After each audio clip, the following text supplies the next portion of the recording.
she wild inside emoji, yo, you got a friend. What's going on, guys? Welcome back to Season 2, Episode 7 of the Tinted Visors podcast. We're going to get straight into things with some news about some new extensions for some young players. Then we're going to move into our top 3 segment, talking about some players of the new teams we are excited to watch. And finally, wrapping up, we're going to give you guys some award predictions, some main picks, as well as some dark horses. We're going to have a lot of fun today. With that being said, let's get straight into news. Caden, the Red Wings with 2 monster deals, locking up Raymond for 8 years and Sider for 7 years. So just to note, he did not get that 8th year, but what does that mean for the Red Wings, and how do you like those deals? We both ballparked Raymond and Sider in our contract extension predictions around that 8.5 AAV. But, like you said, Sider only getting the 7 years. But I love both deals, especially with the cap going up in the coming years. I think both of them are an underpay, and I think both have the potential to outplay these AAVs. Yeah, seems like finally getting it done. I would have liked to see it happen maybe, a year ago. Try to get that ahead of time, but Stevie Y finally gets that done. He's going into his 6th season, still no playoffs. Is he on the hot seat? Do you think he could be on his way out if they miss out again?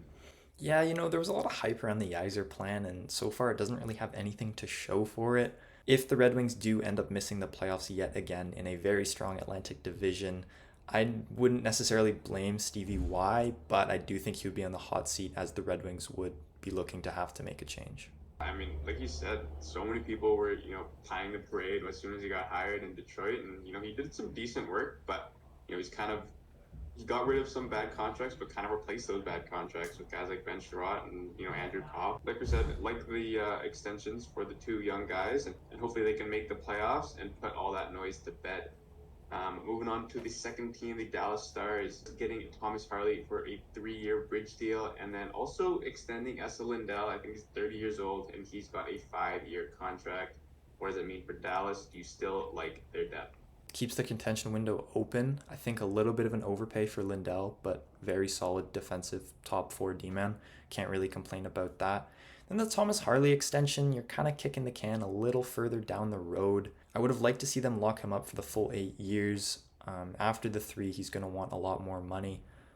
So we'll see how Dallas maneuvers that in the coming years. But their contention window is still open, and I think they have a very strong chance to win the Cup this year. Really solidifying that top 4 in front of one of the best goalies in the league in Jake Ottinger. I like Thomas Harley sticking around, but like you said, I would have liked to see that, full 8-year deal, kind of get that out of the way, even if it is, a big cap hit.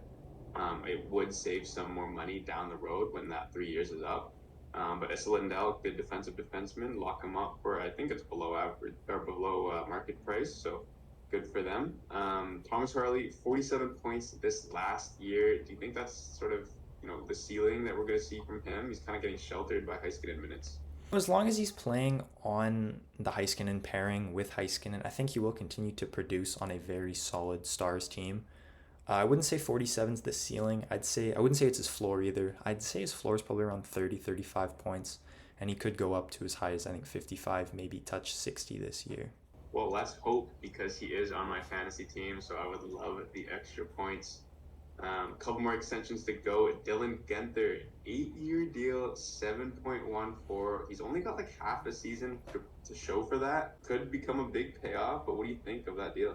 I mean, this is the trend nowadays that we've seen. It's teams locking up these young guys super early. And we've mentioned Dylan Guenther as one of our breakout candidates this year. So I absolutely love this deal for the newest team in the NHL. I think he's going to be a cornerstone for that franchise for years to come. Like I said, only got half a year to show for it, but could easily be a 30-goal, 30-assist kind of player this upcoming season, and then just exploding after that. So I think in a couple years, maybe 2 or 3 years, that $7 million cap hit's going to look really, really good. One more deal to talk about. It is your Vancouver Canucks, Kevin Lankinen, getting a 1-year deal that sort of puts, some Canucks fans' minds at ease, I'm assuming. But what do you think about him coming in? Yeah, absolutely love it. It was reported a couple weeks ago that we did offer him 1 year at under $1 million, and he declined it. But that's what he ends up signing for, 1 year under $1 million, which is perfect for Canuck fans. We have to be happy with this, especially with, that Demko injury and not sure when he's coming back. We can go into the season with confidence in a She Loves Lankinen tandem. Yeah, I wasn't sure if he was going to be willing to be a third string goalie, but that's kind of what he's going to end up being as soon as Demko's back. So I mean, it's a win for the Canucks team, but for Lankinen's side, I thought he would sort of go after sort of a backup role, but we'll see. Sorry, one more contract. There is Dawson Mercer, a 3-year deal, $4 million average. Did go for the bridge deal. I think I predicted that, and I think you thought it was going to be a long-term deal, but New Jersey locks up one of their young players. What do you think for them? I think it's good. Bridge deal for the Devils. With Mercer, having a down year last year and, seemingly breaking out the year before that. I think a bridge deal was the appropriate action taken from the Devils. So I like it. Mercer gets a chance to prove himself while, not hurting the Devils too much down the line with a long-term deal. It's a good deal, good value. Hopefully down the line it doesn't kind of bite them in the ass, and if he breaks out in the next 3 years, hopefully that doesn't cost them $4 or $5 million more than what he's making right now. But yeah, let us know what you guys think about the extensions. A lot of RFAs got figured out right before training camp, obviously.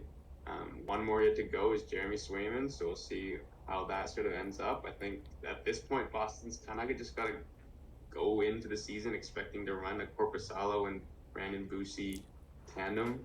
With that tandem and with the projections that Boston, they're supposed to be a playoff team, and with that tandem, they're going to take a hit. And like you said, Atlantic is a really strong division, so I could see them falling 1 or 2 spots in the standings. So while we're on the topic, I guess I'll ask you right now. Korpisalo as a starting goalie, what do you think of him? Do you think his numbers improve behind a stronger Boston defense? Do you think Ottawa's defense was the problem, or do you just think he's a bad goalie? I think the numbers definitely improve. I think putting him in, first of all, putting him in a new environment, and then second of all, putting him in a stronger environment, I think that will help his numbers. But that's not really saying much. He had some pretty abysmal numbers in Ottawa. So I think anything can be better than that. And he was, a decent prospect sort of starting goalie, 4 or 5 years ago. So he'll hopefully, for Boston's sake, they can get him back to that. But him as a starter and then Bussi as a backup, I think both of those guys are playing one more rank higher than they should be. And I just don't know how sustainable that is for Boston. Moving on to our top 3 segment. Today we're going to go with top 3 players on new teams we are most excited to watch. For me, pretty obvious, I got to go with Steven Stamkos.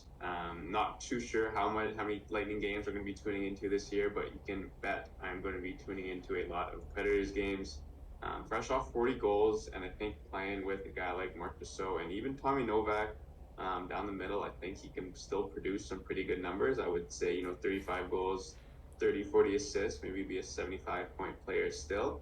But everyone knows his game. He's a power play specialist. He can shoot that puck from his office and score it, 99 of 100 times.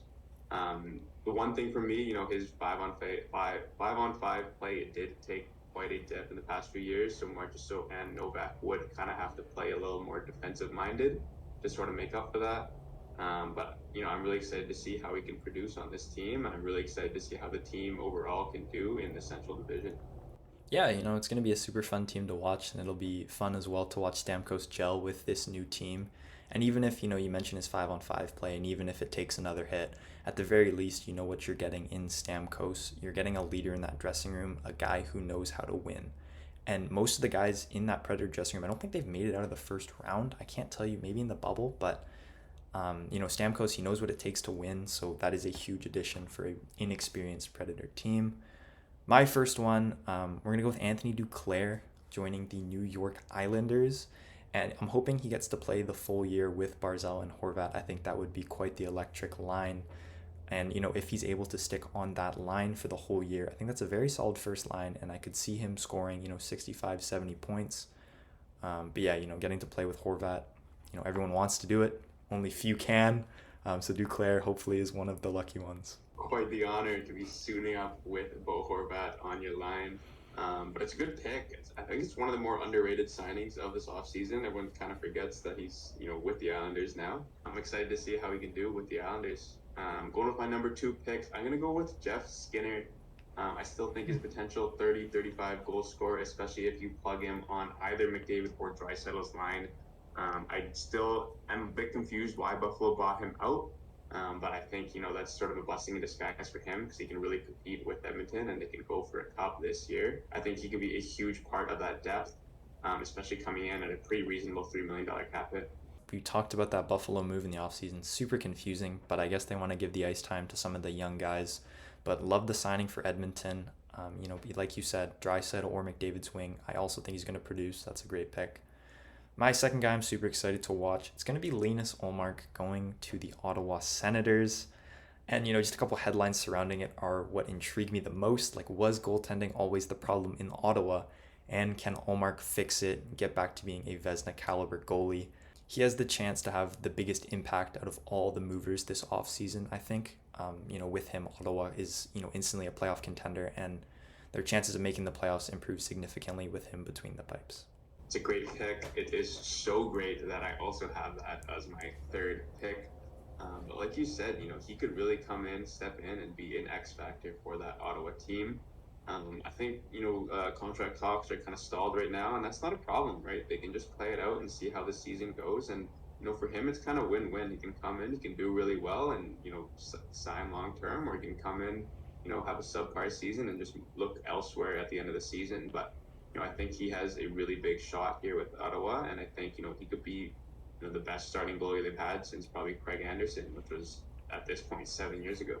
So probably a pretty bad comparison here because I don't see the Senators winning the cup, but I could see something, switching sports, Kawhi Leonard-esque here. When the Raptors acquired Kawhi, he came for 1 year, won the cup, and dipped. Could see something similar with Ullmark. I could see the Sens, squeaking into the playoffs and kind of, proving everybody wrong, going on a little bit of a run just for Ullmark to leave. That would be pretty funny, but the future is bright in Ottawa. My last pick, going with a combo here, two guys on the same team, both signed. We're going with Brandon Montour and Chandler Stevenson of the Seattle Kraken. The need for the Kraken was a number one center. You have Matty Beniers waiting to take that step after that sophomore slump, but you also have Chandler Stevenson, not first-line centers on most teams, but having either one of these guys fill in that 1C role I think is great for the Kraken. And then Brandon Montour, a 1A, 1B with Vince Dunn. I think that's elite, especially if they're playing on two separate D pairs, both able to run their own line. And I'm curious to see how much this improves the Kraken. I don't think it gets them into the playoffs, but I definitely think that they would be in the hunt for a wild card spot. Yeah, I definitely think that signing sort of brings them a little further ahead in this sort of retool. Seattle was probably the second biggest spender in free agency after Nashville, so hopefully that can pay off for them. But those are our top three players or top four that we are most excited to see on new teams. Let us know who you guys are most excited to see, as there has been a lot of change recently in the NHL. And yeah, with all that shuffling around, we're going to see a lot of familiar faces in new places. So it's going to be cool to, see how they look in their new team's jerseys. So just moving on, we have our award predictions for this year. We stuck to the main ones, nothing for coaches or GMs, but for all the main ones, Kenny and I have both picked who we think is going to win it. And then we also both have a dark horse candidate. So we'll start it off with the heart. It's a no-brainer. I think this one is Connor McDavid. McKinnon won it last year. He's won it every other year starting in 2021, 2023, so maybe 2025. This is his award to lose, and it's hard to bet against McDavid. And then the dark horse, I said it in the hot takes. I've been saying it as well. We're going to go with Jack Hughes. Just going to stick with it, and I think him being healthy is key for this. And, if people do get voters fatigue of voting for McDavid, I think this could very easily be Jack Hughes' year to win it. Good solid picks. Can't go wrong with Connor McDavid. I wanted to stay away from, the big sort of three, Kucherov, McDavid, and McKinnon, stuff like that. So I'm going to go with Austin Matthews. He's an amazing regular season player, and they are an amazing regular season team. Probably one of the best rosters I have seen of the Leafs in the past few years. And I think, with all the noise surrounding them and all that, I think that he can use that as motivation and maybe even crack 70 goals. Who knows? But I think he can have an MVP caliber season. As a dark horse for me, I'm going to go with Artemi Panarin. With the Rangers, I think there's not too many years left before they have to start shipping players out. With Shesterkin's contract up, they kind of have one more big swing at this. Especially, Lafreniere is up soon too. And, if they can't make it this year, they're going to have to move on from Trouba or Zibanejad or another big contract. But I think Panarin can have a huge year and sort of will his team to a potential Stanley Cup final appearance. Yeah, solid pick in Panarin. Ever since coming to New York, he's been nothing short of excellent, so could very easily see him winning this award. Moving on to the Art Ross Trophy, once again, does this even need an explanation? We're going to go with Connor McDavid. Super excited to see him play with even better wingers, maybe Jeff Skinner, maybe Victor Arvidsson. And, seeing as McDavid has a lock on the Art Ross, we're going to swing for the fences here with our dark horse candidate. A little bit of a homer here, but we're going with Elias Pettersson to win the Art Ross trophy. Kenny can't even keep it together, but, I think JDB on his wing could aid his 5-on-5 play significantly. He's been producing with guys like Ilya Mikheyev and Sam Lafferty on his line at times. So I think JDB could aid that significantly. And, if everything goes his way, he could, at the end of the year, walk away with the Art Ross trophy. Say that does happen. What is the winning point number that you would need to get? Oof. I think everything has to go right. I think the top guys just need to be off. I think he needs to, be scorching hot. I think he needs to put up at least 130. And, even that might not be enough in a league with Kucherov, McKinnon, McDavid. But a Canucks fan can hope. That's a pretty crazy pick. Obviously, McDavid's solid pick. Pettersson, a little wishful thinking, but I like it. I'm also going to go with McDavid. Can't go wrong with him for points. Especially being so close to 1,000, I think near the end of the season, he could hit that 1,000 mark and be one of the fastest players to do it. Dark horse for me, I'm going to go with his teammate. I'm going to go with Leon Draisaitl. Hasn't won a big award in a couple of years. I think people sort of forget how dominant he is, but I think fresh off, an extension signing, no more noise around that. I think they're going to be hungry to win a cup, and I think he's going to put up a monster season. Yeah, good pick. It's just tough to see Draisaitl outproducing McDavid so long as he's healthy.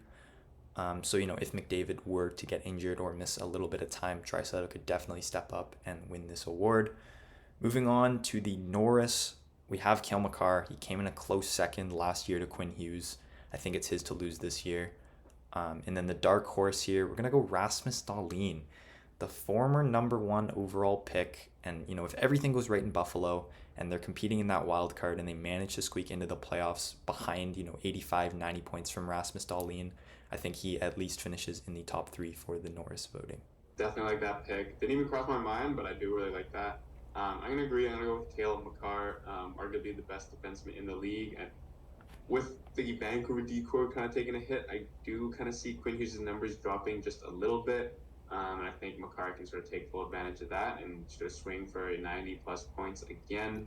A dark horse for me, I'm going to go with Adam Fox. Not too much of a dark horse, but I think he is kind of underrated at this point. He won it a couple years ago, and people kind of just pay more attention to Makar and Hughes. But, Fox, he's got 70-plus point seasons the past 3 years, and I think he could fully explode for an 80-plus season. And, similar with Panarin, I think both these guys could really break out with, the Rangers' potentially last big chance this season. Yeah, I like that pick. The only thing I will say is Cale Makar and Adam Fox both have one Norris Trophy win apiece. So to me, I think it would be very crazy if Adam Fox were to win 2 before Cale Makar got to 2. He's just been so close so many times, and only managing to win it once in his career so far is, almost a crime. But yeah, Adam Fox, love that pick. Moving on to the Rocket, it would be stupid to pick anybody other than Austin Matthews to win this award. It's his to lose. Would need a very solid year from, David Pastrnak or somebody else to knock him off this throne. And the dark horse, we're going to go Kirill Kaprizov. If Kirill the Thrill in the Wild can bounce back, I think Kirill could swoop in and steal this award, scoring anywhere from, 55 to 60. I don't think is outrageous to think. I think I might have did this wrong. I think I only picked one player. I only picked a player to be mentioned once. It's like I've already done Matthews. Right. I don't know why I did that, but okay. I'm going to go with David Pastrnak for my main pick. I think there's going to be more weight on his shoulders than ever, with the decline of guys like Charlie Coyle and maybe even Brad Marchand. And then with the incoming of Elias Lindholm, a true number 1 C they haven't had in the past season. So I think Pastrnak could break out, and I think he could reach 60 goals again for a second time in his career. And then for me, for the dark horse, I got the same pick as you. I got Kirill Kaprizov. Nice. For the exact same argument. I think if Minnesota can reach the playoff line, he's going to be a big reason why. 45 plus goals 2 of the past 3 seasons. I could see him touching 55 and going even beyond that. Yeah, you mentioned Thomas Harley being on your fantasy team, hoping he steps up. Well, Kaprizov's on mine, so hopefully we're both right and he can put up a lot of points for me. Moving on to the Vesna Trophy, the betting odds is even for the top three, so the favorites, the co-favorites, between Shesterkin, Swayman, and Connor Hellebuck. I'm going to go with Igor Shesterkin to win this award. He just needs to perform in the regular season like he does in the playoffs, and I think this award for him is a lock. The dark horse, going with a mover in the offseason, was traded. I'm going to go with Jacob Markstrom here. I think he can step up in a big way behind a much better Devils defense, lead them to the 1 seed, have a very high save percentage, and steal this award. Good solid picks. I'm going to go with the other guy tied at first. I'm going to go with Connor Hellebuck, especially with Jeremy Swayman maybe holding out for the start of the regular season. I think it's Hellebuck's to lose, coming off a fresh Vezina last season. I think he could just run it back to similar Jets decor, and I think the Jets are going to rely on him just as much, and I think he's going to step up just as much as he did last year. Dark horse for me, I'm going to go with UC Saros. I don't think he gets as much attention as some of these other guys, and I think with no Askarov anymore and a full contract extension in place, I think there's no more noise around him, no more trade rumors around him. I think with a better decor in front of him, I think he can fully break out and become a Vezina caliber goalie. Yeah, I'm a big fan of that Saros pick, actually. I can't believe I missed that, but I could very easily see him winning this award this year. And wrapping things up with the rookies, going to the Calder Trophy, my pick, we're going to go Matvei Michkov. And, John Tortorella could absolutely kill this if, Michkov tries the Michigan in practice or in a game. You could just bench him and he'll never see the ice again. But yeah, I think the sky's the limit for this kid. Super exciting player to watch. And the dark horse, we're going to go, a very controversial player. We're going with Rutger McGroarty for the dark horse candidate.